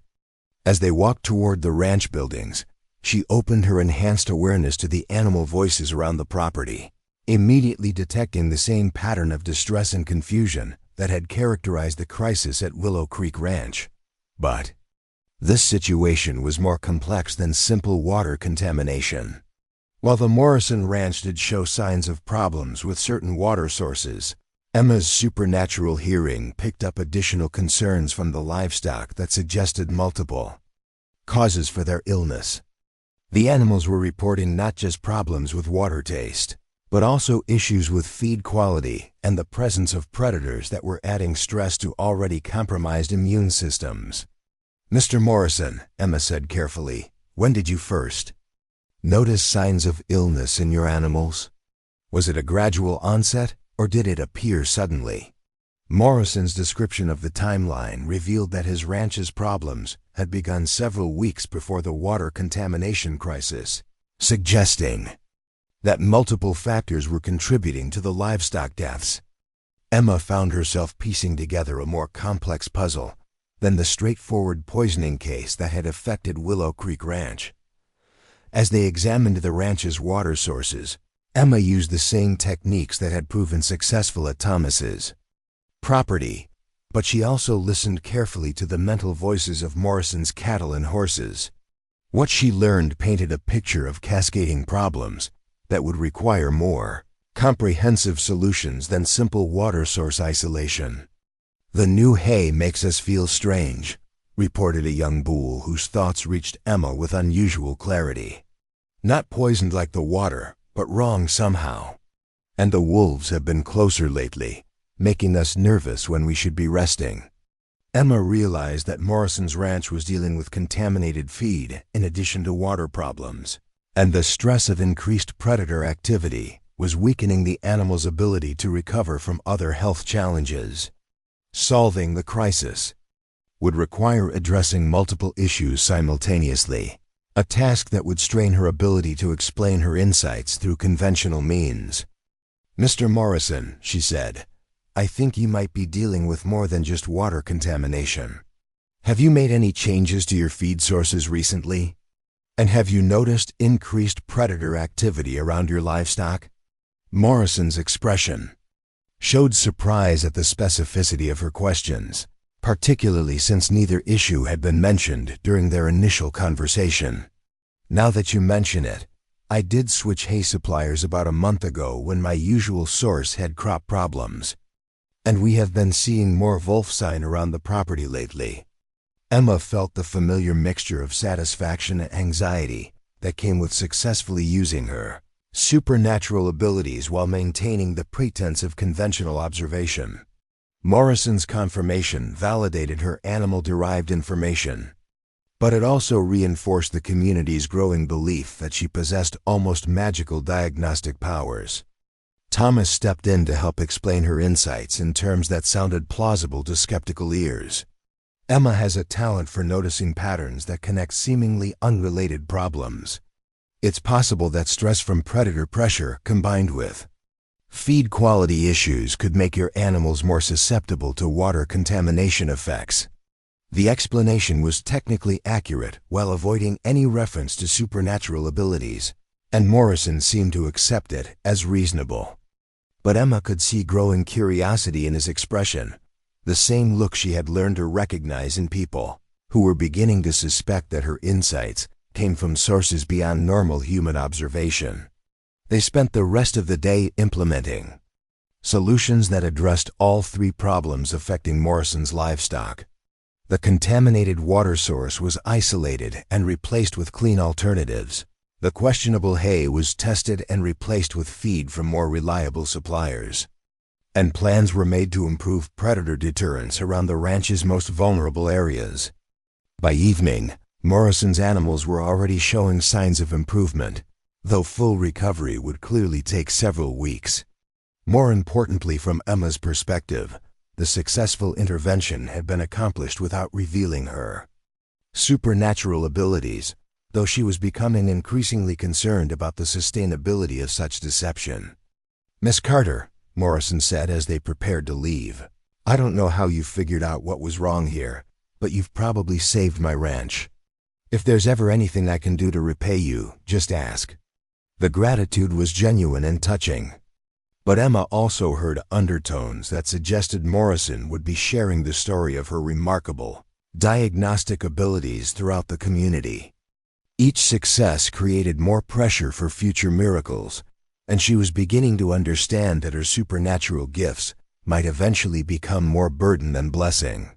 The ride back to Willow Creek Ranch gave Emma and Thomas time to discuss the day's events and the implications for their future. Thomas had observed her work with growing amazement, clearly impressed by her ability to identify problems that had escaped professional attention, while also recognizing that her success was creating new challenges for their relationship and their standing in the community. "Emma," he said as they approached their home, "I have to ask you something, and I want you to know that your answer won't change how I feel about you or our marriage. But some of the things you've been able to see and understand about these livestock problems, it's almost like you can hear what the animals are thinking." The observation was so close to the truth that Emma felt her breath catch in her throat. Thomas had been watching her more carefully than she realized, and his natural intelligence had apparently led him to conclusions that came uncomfortably close to her carefully guarded secret. "What would you say if that were true?" she asked carefully, testing his reaction to the possibility while maintaining plausible deniability about her actual abilities. Thomas was quiet for a long moment, considering the question with the serious attention he gave to all important matters. "I'd say that it would explain a lot about your remarkable success with these problems. I'd also say that it would be a gift that could help a lot of people and animals, but only if it could be used safely." The response filled Emma with cautious hope, suggesting that Thomas might be more accepting of supernatural abilities than she had dared to imagine. But she also recognized that theoretical acceptance and practical reality were different things, and revealing her secret would irrevocably change their relationship in ways that neither of them could predict. "Thomas," she said softly, "what if I told you that there are things about me that are unusual? Things that might be difficult to understand or accept?" Thomas stopped the wagon and turned to face her directly, his expression showing the same intensity that had impressed her during their first meeting. "Emma, you saved this ranch and everything I care about through insights that came from somewhere beyond ordinary observation. Whatever the source of those insights, I'm grateful for them and for you. If you have gifts that other people might not understand, that doesn't change the fact that you've used them to help rather than harm." The acceptance in his voice and the steadiness of his gaze gave Emma courage she hadn't felt since childhood, when her abilities had first manifested and her parents had reacted with fear rather than wonder. For the first time in her adult life, she was speaking with someone who might be able to accept her supernatural gifts without demanding that she suppress or deny them. "Thomas," she said, her voice barely above a whisper, "what I'm about to tell you will sound impossible, but I need you to know the truth about how I've been able to help these animals." As the words left her lips, Emma realized that she was about to cross a threshold that would change everything between them. Success or failure in this moment would determine not just their personal relationship, but also her ability to continue using her gifts to help the community that was beginning to depend on her unusual talents. The stars were beginning to emerge overhead as their wagon sat motionless on the road between the Morrison Ranch and their home. Two people balanced on the edge of a revelation that would reshape their understanding of what was possible in a world where love and trust might prove strong enough to overcome even the most extraordinary secrets. The silence that followed Emma's whispered confession stretched between them like a bridge suspended over an unknown chasm. Thomas sat perfectly still on the wagon seat, his face illuminated by starlight that revealed nothing of his thoughts or emotions. Emma felt her heart hammering against her ribs as she waited for his response, knowing that the next words spoken would determine whether she had found acceptance or destroyed the first genuine happiness she had known in years. "Tell me," Thomas said finally, his voice so quiet that Emma had to strain to hear it over the night sounds of the prairie. "Tell me everything." The simple request, spoken without judgment or fear, unlocked something deep within Emma's chest that had been clenched tight for most of her adult life. She found herself speaking words she had never said aloud to another human being, describing the gift that had made her both blessed and cursed since childhood.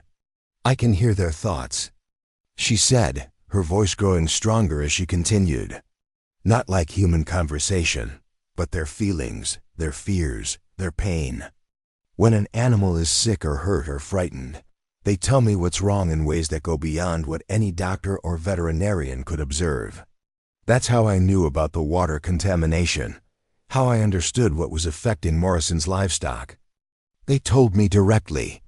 Thomas absorbed this revelation with the same careful attention he brought to all serious matters, his expression thoughtful rather than shocked or skeptical.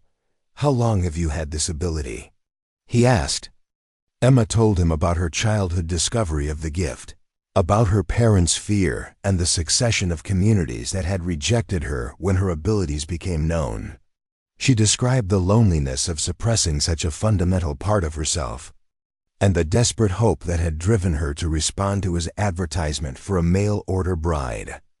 "I thought maybe on the frontier, in a place where practical results mattered more than conventional explanations, I might find someone who could accept what I am," she concluded. "But I understand if this changes everything between us. I know it's not what you expected when you sent for a wife." Thomas was quiet for such a long time that Emma began to fear she had lost him completely, that the revelation of her supernatural abilities had shattered whatever affection and respect they had built together. But when he finally spoke, his words carried warmth that banished her fears like sunlight driving away storm clouds. "Emma," he said, turning to face her fully, "what you've just told me explains everything I've witnessed since you arrived. It explains your remarkable success with the animals, your ability to see problems that others miss, and the way every creature on the ranch seems to trust you instinctively." He paused, reaching out to take her hand in his.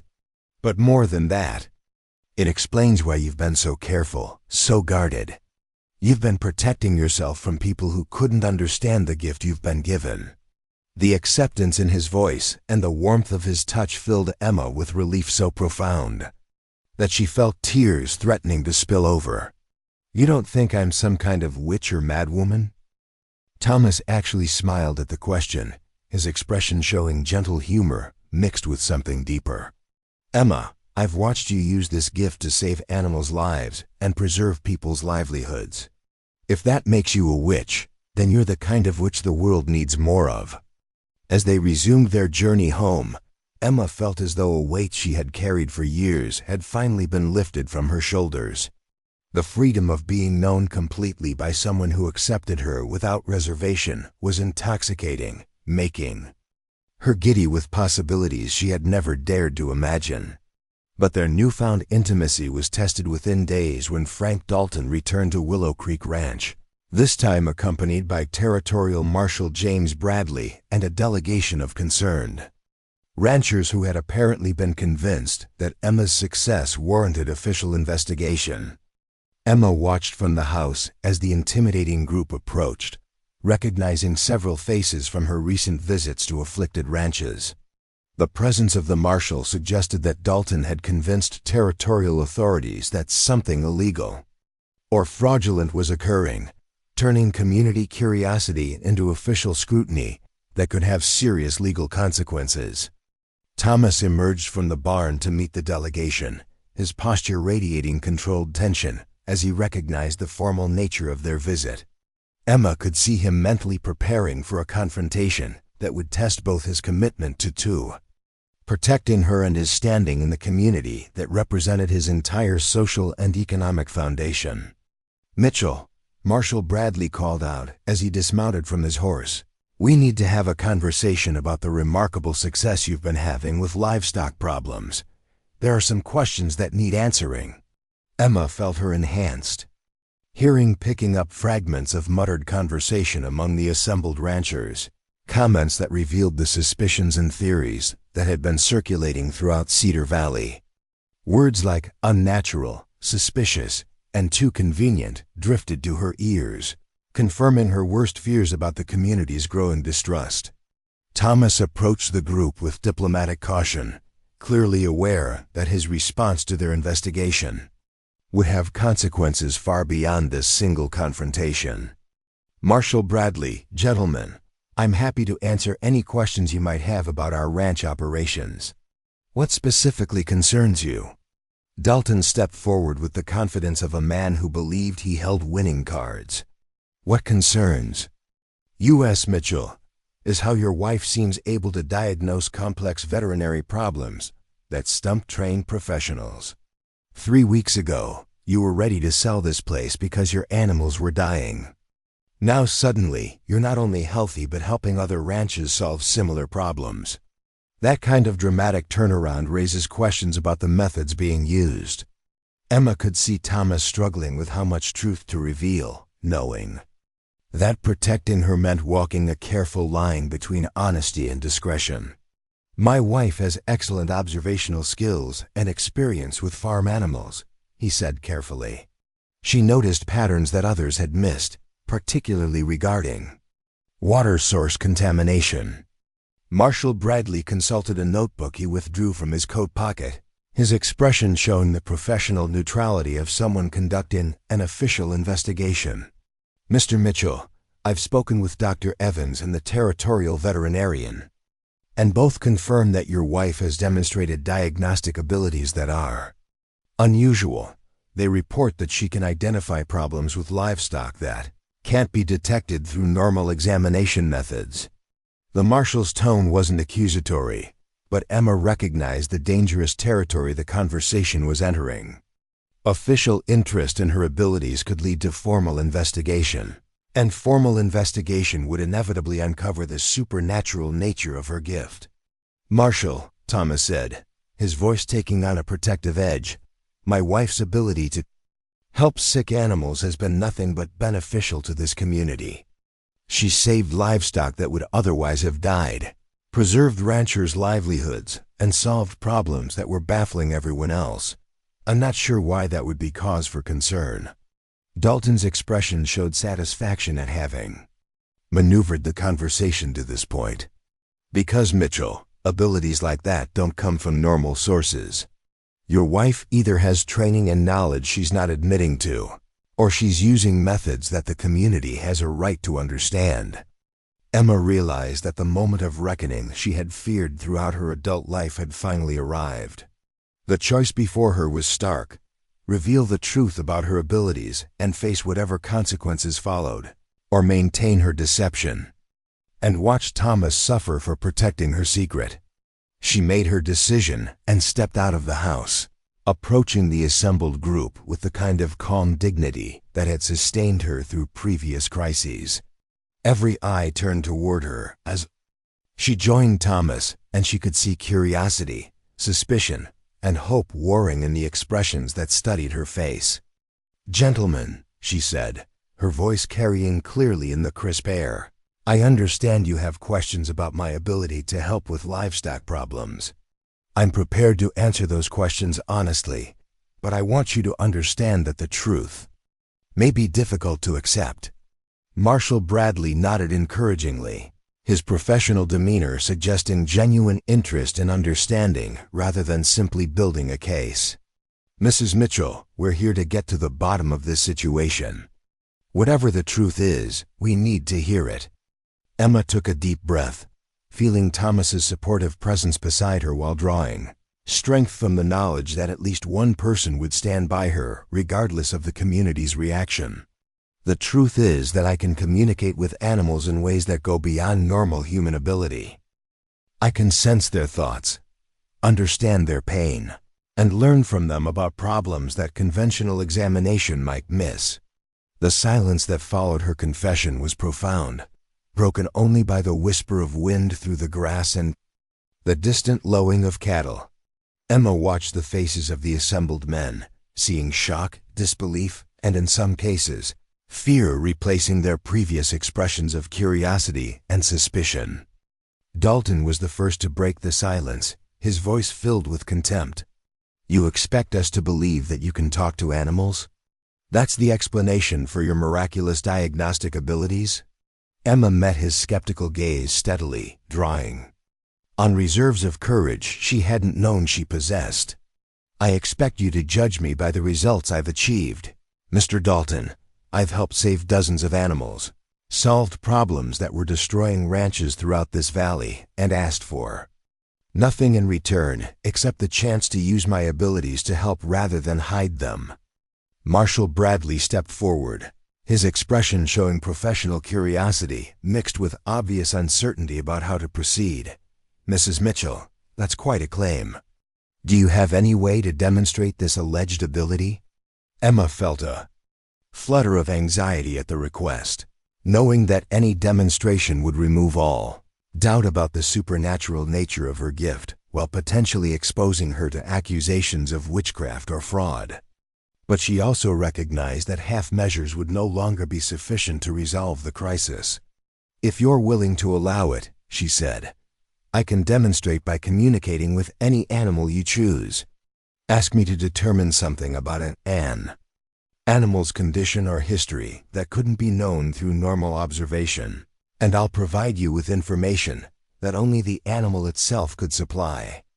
The challenge was bold enough to surprise even Thomas, who squeezed her hand supportively while clearly worried about the risks she was taking.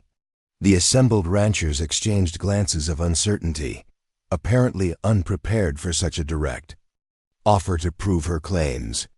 Dalton's expression showed calculation as he considered the opportunity to expose what he obviously believed would be an elaborate deception. All right, Mrs. Mitchell, if you can really talk to animals, let's see you prove it. He gestured toward a horse tied to the fence rail near the barn. That's my stallion, Thunder. Tell me something about him that you couldn't know through normal observation. Emma approached the magnificent animal with slow, deliberate movements, opening her enhanced awareness to the horse's consciousness while the assembled men watched with intense scrutiny. What she discovered in Thunder's thoughts filled her with both sadness and determination to prove her point definitively. Your stallion is in pain, she said, turning back to face Dalton. His left front leg was injured several months ago when he caught his hoof in a badger hole during a thunderstorm. The injury has healed improperly, leaving him with a slight limp that you've been trying to hide because you're afraid it will affect his value for breeding. He's also afraid of lightning now because of that night, and he becomes agitated whenever storms approach. Dalton's face went white as Emma spoke, his expression shifting from confident skepticism to shocked disbelief. Several of the assembled ranchers murmured among themselves, clearly impressed by the specificity and accuracy of her revelations. That's impossible, Dalton stammered. How could you know about that injury? I never told anyone what happened that night. Emma felt a mixture of satisfaction and sympathy as she watched Dalton struggle to accept evidence that challenged his understanding of what was possible. I know because Thunder told me, Mr. Dalton. He remembers that night clearly, and he's been living with both physical pain and emotional trauma that could be addressed if you were willing to acknowledge the problem instead of hiding it. Marshall Bradley approached Thunder and began examining the horse's legs with practiced hands, his expression growing increasingly amazed as he discovered the subtle signs of the old injury that Emma had described. "She's absolutely right," he announced. "This animal has definitely suffered a significant injury to the left front leg, and the healing shows signs of improper treatment." The demonstration had achieved its intended effect of proving Emma's abilities beyond reasonable doubt, but she could see that the revelation was creating new problems even as it resolved old suspicions.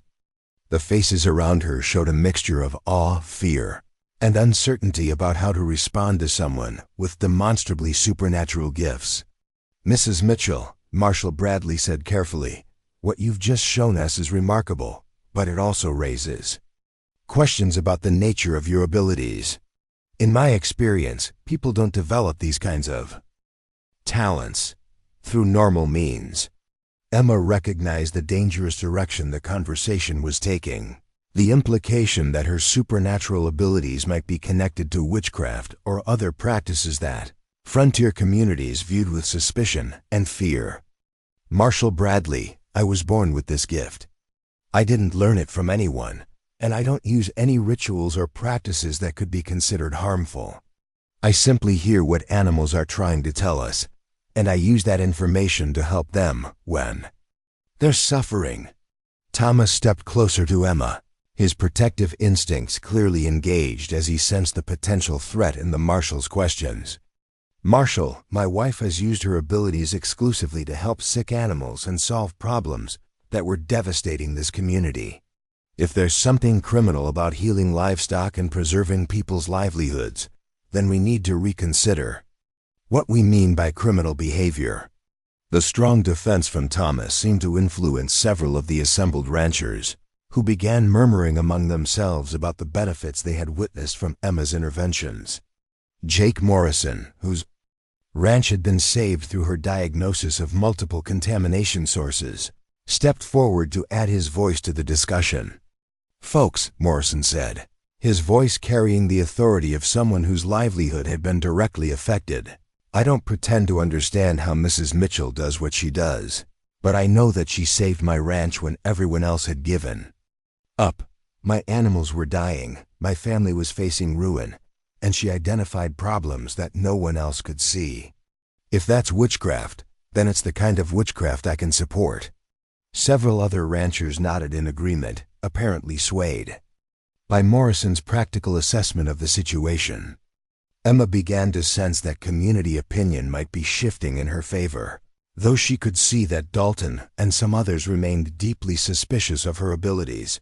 Dr. Martha Evans, who had been silent throughout the confrontation, finally spoke up with the authority of her medical training and community standing. "Gentlemen, I've worked with Mrs. Mitchell on several cases, and I've observed her methods carefully. She demonstrates knowledge of animal behavior and physiology that goes far beyond what could be explained by conventional training, but she uses that knowledge exclusively for healing purposes.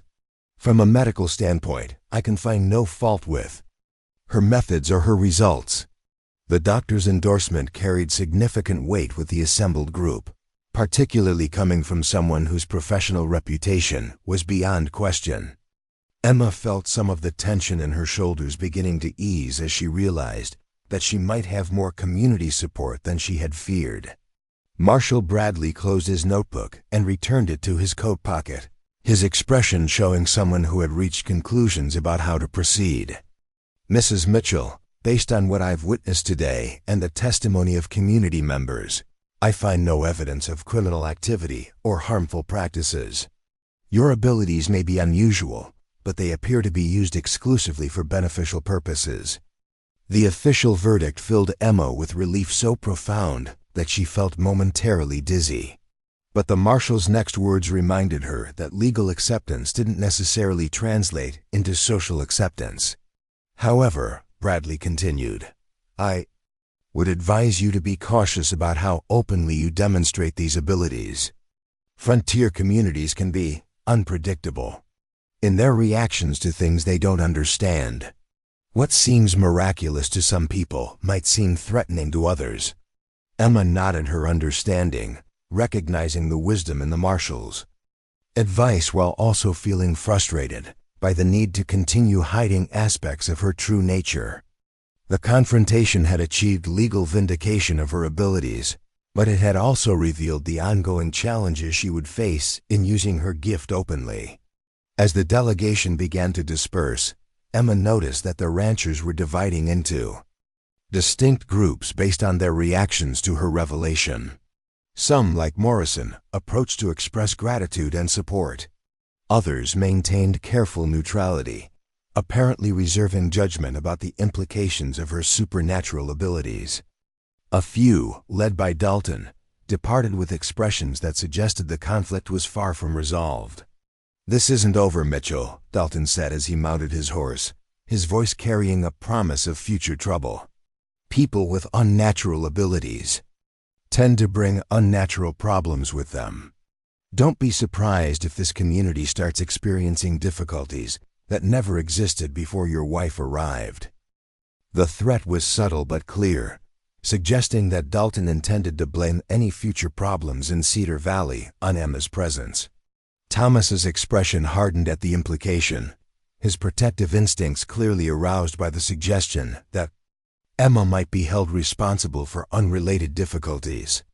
"Frank," Thomas said, his voice carrying warning, "if you want to continue this conversation, we can do it privately.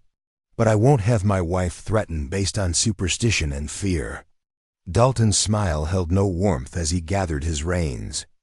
"No threats, Mitchell. Just observations about the kinds of changes that tend to follow people with unusual talents. Time will tell whether Cedar Valley benefits from your wife's presence or suffers because of it."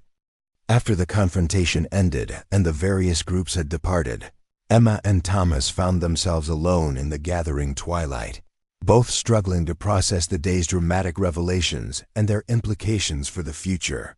The relief of having her secret finally revealed was tempered by awareness that the demonstration had created new challenges even as it resolved old suspicions. "How do you feel?" Thomas asked as they walked toward the house, his voice gentle with concern for the emotional toll the confrontation had taken on her. Emma considered the question carefully, trying to sort through the complex mixture of emotions swirling within her consciousness. "Relieved," she said finally. "Terrified, hopeful. I've spent so many years hiding what I am that I'm not sure how to handle being known completely." Thomas stopped walking and turned to face her, his expression showing depths of affection that took her breath away. "Emma, what happened today was the bravest thing I've ever witnessed. You risked everything to be honest about who you are, and you proved that your gifts are meant to help rather than harm. I've never been more proud to call you my wife." The words filled Emma with warmth that had nothing to do with the mild evening air, reminding her that acceptance and love could indeed overcome even the most extraordinary challenges. But she also recognized that their future would require careful navigation of community reactions that ranged from support to suspicion to outright hostility. "What happens now?" she asked, genuinely uncertain about how to proceed in a world where her supernatural abilities were known but not universally accepted. Thomas took her hand as they resumed walking toward the house, his gesture conveying both comfort and determination. "Now we prove that your gifts are a blessing to this community rather than a curse. We use your abilities to help people and animals. We build relationships with those who support us. And we face whatever challenges arise with the same courage you showed today." As they reached the porch steps, Emma turned to look back at the ranch that had become her home and the valley that might or might not accept her presence over the long term. The future remained uncertain, filled with both possibilities and perils that she couldn't predict or control. But for the first time in her adult life, she faced that uncertain future with a partner who knew her completely and accepted her unconditionally. Whatever trials lay ahead, whatever challenges arose from her supernatural abilities or the community's reactions to them, she would meet them with Thomas beside her and the knowledge that love could indeed prove stronger than fear. The stars were emerging overhead as they entered the house together, two people bound not just by marriage, but by shared commitment to using extraordinary gifts for ordinary kindness. Tomorrow would bring new tests of their resolve and their relationship, but tonight, Emma allowed herself to believe that she had finally found the place where she belonged. Spring arrived in Cedar Valley with a burst of wildflowers and renewed hope that seemed to mirror the transformation in Emma's life since her public revelation. The months following her confrontation with the territorial marshal had brought challenges she couldn't have anticipated, but also rewards that exceeded her most optimistic dreams. As she stood in her thriving garden behind the ranch house, watching Thomas work with a group of visiting ranchers who had come to learn from their success, Emma marveled at how dramatically her world had changed. The immediate aftermath of her demonstration had been tumultuous, with the community dividing into factions that either embraced or rejected her supernatural abilities. Frank Dalton had made good on his threats, spreading rumors throughout the territory about the unnatural influences that had supposedly taken hold in Cedar Valley. But for every voice raised in suspicion, another spoke in defense of the tangible benefits Emma's gift had brought to the region. Dr. Martha Evans had become one of Emma's strongest advocates, incorporating her animal communication insights into one of Emma's strongest advocates, incorporating her animal communicativeness, a revolutionary approach to veterinary medicine that was attracting attention from medical professionals throughout Wyoming Territory. Together, they had developed protocols that combined conventional treatment with information gathered directly from animal patients, achieving success rates that seemed miraculous to outside observers. The animals tell us things that no amount of medical training could reveal, Martha had explained to a gathering of territorial physicians who had traveled to Cedar Valley to observe their methods. Mrs. Mitchell's ability to communicate with them has opened entirely new avenues for diagnosis and treatment that benefit both animals and the people who depend on them. The professional endorsement had gone far toward legitimizing Emma's abilities.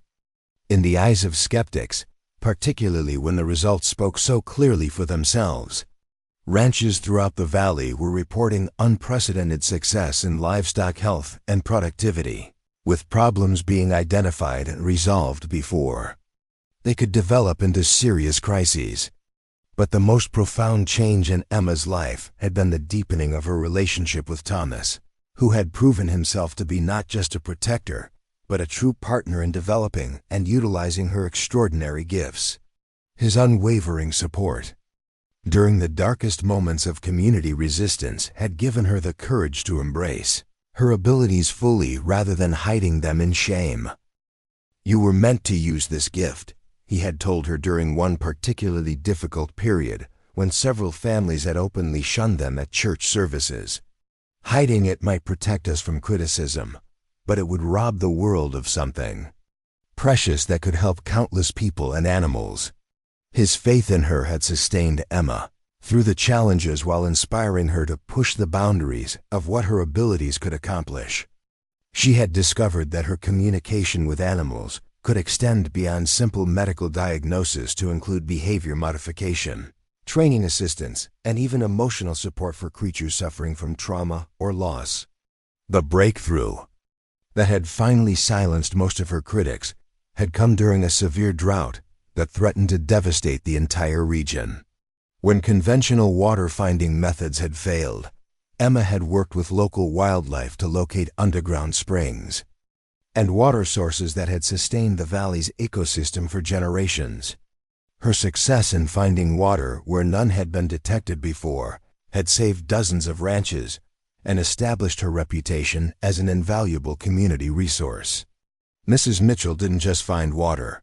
Jake Morrison had testified at a territorial hearing examining her contributions to the region. "She found hope when we thought we were facing complete disaster." Her ability to communicate with animals has become our secret weapon against the challenges that frontier life throws at us. The official recognition had culminated in an unprecedented invitation for Emma to address the territorial legislature about the potential applications of animal communication in addressing agricultural challenges throughout Wyoming. The prospect of speaking to government officials about her supernatural abilities would have terrified her a year earlier, but the confidence she had gained through Thomas's support and community acceptance had transformed her relationship with her gift.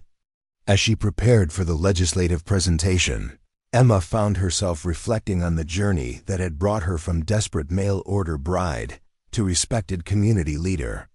The fear and shame that had once defined her relationship with her abilities had been replaced by pride in the good she could accomplish and excitement about future possibilities.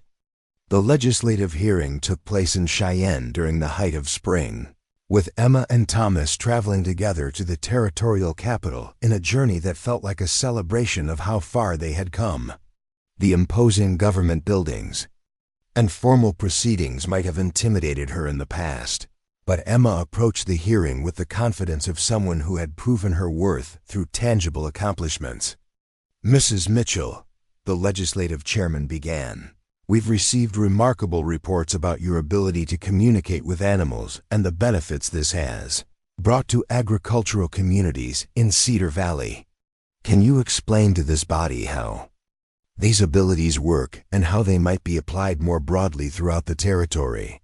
Emma rose to address the assembled legislators with the poise she had developed through months of public speaking and community involvement.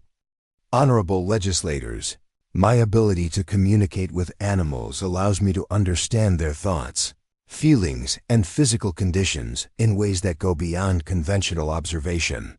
This information has proven invaluable in diagnosing medical problems, identifying environmental issues, and solving agricultural challenges that might otherwise remain mysterious." She went on to describe specific cases where her abilities had prevented livestock diseases, located water sources, and resolved conflicts between human activities and wildlife populations. The practical applications she outlined painted a picture of how supernatural gifts could be integrated into conventional problem-solving approaches for the benefit of entire communities. "The key insight," Emma continued, "is that animals are constantly observing and reacting to changes in their environment that humans might miss. They serve as an early warning system for problems ranging from disease outbreaks to natural disasters, but only if we can understand what they're trying to tell us." The legislators asked probing questions about the reliability of information obtained through animal communication, the potential for training others in similar techniques, and the economic benefits that had been documented in Cedar Valley. Emma answered each inquiry with the expertise she had developed through practical application of her abilities and the confidence that came from undeniable success. The hearing concluded with an unanimous resolution recognizing the value of Emma's contributions to territorial development and authorizing funding for research into the broader applications of animal communication in agriculture and environmental management. The official endorsement represented a complete vindication of her abilities and opened doors to opportunities she had never imagined possible. During their journey home from Cheyenne, Thomas expressed pride in Emma's accomplishments that went far beyond simple spousal support. "Emma, what you achieved in that hearing room was remarkable, not just because of your supernatural abilities, but because of the wisdom and courage you showed in presenting them. You've become a leader in ways that extend far beyond your gift with animals." The observation made Emma realize how much she had grown since arriving in Cedar Valley as a frightened woman seeking refuge from communities that couldn't accept her differences. The challenges she had faced and overcome had forged her into someone capable of using her abilities not just for personal survival, but for community benefit and social progress. Their return to Willow Creek Ranch brought news that Frank Dalton had finally abandoned his efforts to discredit Emma's abilities or drive them from the valley. The combination of undeniable results official recognition, and broad community support had apparently convinced him that continuing his opposition would be futile and potentially damaging to his own reputation. Dalton's been telling people that he always recognized the value of your abilities, Dr. Evans informed them with obvious amusement. He's claiming that his early skepticism was just careful investigation rather than prejudice or jealousy. The news that even her most vocal opponent had capitulated brought Emma a sense of completion that went beyond simple victory over adversity. The acceptance she had found in Cedar Valley represented everything she had hoped for, but never quite believed possible when she had first responded to Thomas's advertisement for a mail-order bride. But the most meaningful validation came from the animals themselves, whose voices had grown stronger and clearer as Emma's confidence in her abilities had developed. The ranch had become a sanctuary not just for livestock but for wild creatures, who seemed to understand that they could find help and healing within its boundaries. The word has spread throughout the animal kingdom, Rex confided during one of their regular conversations. Creatures from hundreds of miles away bring their problems to the human female who listens and understands. You have become a bridge between our world and theirs. The border collie's observation captured something profound about Emma's role in the community and the broader ecosystem. Her abilities had indeed created a unique form of communication between species that benefited both human and animal populations in ways that rippled far beyond the immediate vicinity of the ranch. As summer approached, Emma and Thomas began planning an expansion of their operation that would formalize her animal communication services while maintaining the ranch's traditional agricultural focus. The combination of conventional farming with supernatural problem-solving had proven so successful that they were receiving requests for consultation from throughout the Western Territories. We could establish the first comprehensive animal communication center in the American West, Thomas suggested as they discussed their future plans. A place where people could bring their livestock problems, where veterinarians could learn new diagnostic techniques, and where research could be conducted into the broader applications of your abilities. The vision excited Emma not just because of its professional possibilities, but because it represented complete integration of her supernatural gifts with her role as a valued community member. The shame and secrecy that had defined her past would be replaced by openness and pride in abilities that served a greater purpose. Their wedding ceremony, which had been postponed during the months of community controversy, finally took place on a perfect June morning with the entire valley in attendance to celebrate their union. The event had evolved far beyond a simple marriage ceremony into a community celebration of acceptance, diversity, and the power of love to overcome prejudice and fear. Today we witness not just the union of two remarkable people, the minister proclaimed, but the triumph of understanding over suspicion and the victory of practical wisdom over unfounded fear. Emma and Thomas Mitchell have shown us that extraordinary gifts, when used with love and dedication, can bless entire communities. As Emma stood beside Thomas, exchanging vows that formalized what had long been true in their hearts, she reflected on the miraculous journey that had brought them to this moment. The desperate woman who had stepped off the train in Millbrook had been transformed into someone confident in her abilities and secure in her place in the world. The reception that followed featured demonstrations of Emma's abilities that drew wonder and applause rather than the suspicion and fear that had once greeted her supernatural gifts. Children gathered around her as she communicated with various animals, their innocent fascination reminding her of her own childhood wonder before fear and shame had taught her to hide what made her special. "Tell us what the horses are thinking, Mrs. Mitchell," one young girl requested, her eyes bright with curiosity rather than fear. Emma smiled as she opened her awareness to the ranch horses grazing nearby, sharing their contentment and their affection for the gathered humans in language that the children could understand and appreciate. The easy acceptance of the next generation. gave her hope that supernatural abilities might someday be viewed as natural gifts rather than frightening aberrations. As the celebration continued into the evening, Emma found quiet moments to communicate with the various animals that had gathered to witness the ceremony. Their collective joy and approval filled her with warmth that transcended simple happiness, creating a sense of belonging that encompassed both human and animal communities.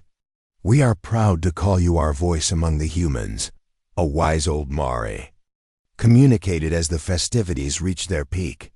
"Through you, our concerns are heard and our needs are understood. You have created harmony where once there was only misunderstanding." The Maori's words captured the essence of what Emma had accomplished in Cedar Valley and what she hoped to achieve in the years ahead. Her supernatural abilities had indeed become a bridge between worlds, creating understanding and cooperation that benefited all species within the valley's ecosystem. As the wedding guests gradually departed and the ranch settled into peaceful quiet, Emma and Thomas found themselves alone under a canopy of stars that seemed to bless their union with celestial approval. The challenges they had faced together had forged a partnership strong enough to weather any future storms while building something beautiful from the ashes of their individual struggles. "No regrets?" Thomas asked as they stood together on the porch of their home, surrounded by the sounds of a thriving ranch and a harmonious community. Emma considered the question while listening to the contented voices of animals settling for the night, their mental communications forming a lullaby of peace and security that she had helped create through months of patient work and unwavering dedication. "None," she said finally, meaning it completely.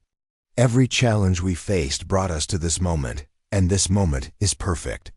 Thomas drew her close as they watched the first fireflies beginning to dance among the wildflowers, their gentle light echoing the hope and wonder that had replaced the fear and desperation that had once defined their separate lives. The mail-order bride who had arrived in Cedar Valley, seeking only refuge, had become the cornerstone of a community transformed by acceptance and understanding.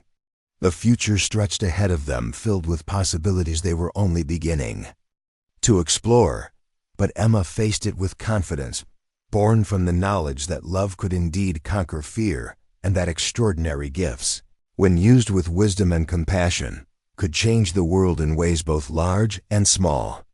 As they prepared to begin their new life together, surrounded by the voices of grateful animals and supported by a community that had learned to celebrate rather than fear what made them different, Emma reflected on the miraculous journey that had brought her home to a place where she belonged completely and unconditionally. The stars wheeled overhead in their eternal patterns, silent witnesses to human courage and the transformative power of love that could bridge any gap and heal any wound. In the distance, a night bird called out in celebration, its voice joining the chorus of contentment that filled the valley, where a gifted woman had finally found her place in the world. Up next, you've got two more standout stories right on your screen. If this one hit the mark, you won't want to pass these up. Just click and check them out.